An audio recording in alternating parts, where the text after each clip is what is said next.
Yes, another sign that we may be getting back to normal comes with the announcement that major events in Toronto will be making their way back nearly 2 years after being canceled.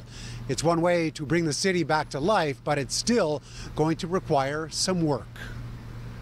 We're saying loudly and clearly with today's message and all the events to follow, welcome back Toronto.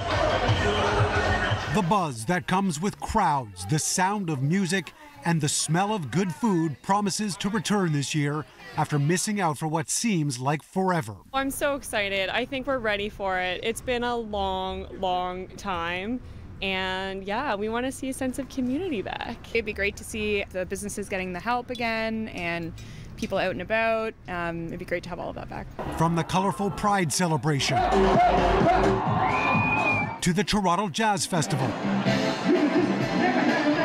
plus the millions welcomed for the Caribbean Carnival and Taste of the Danforth.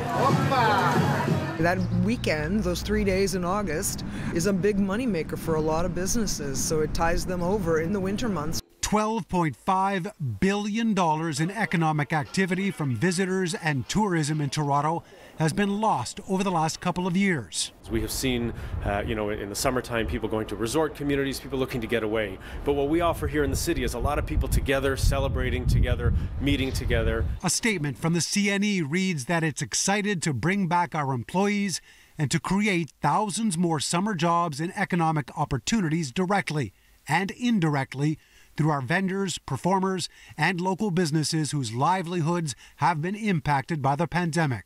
Bringing people back may not be as simple as it once was, though, with approvals needed along with a different approach in some locations. The city will now have cafe TO patios installed on streets where events take place, along with new bike lanes where they weren't before.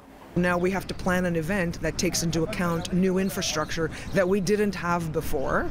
And when you have a festival as large as ours, we have a lot of animation in the street and we actually have a lot of pedestrians. The hope is that those people do in fact return to take it all in and enjoy the festivities after avoiding the crowds for 2 long years. After a hiatus, after a time when we couldn't go to these events because they couldn't be held, it is really important for people across the city to support these events and to get out to these events and to make them bigger and better than ever.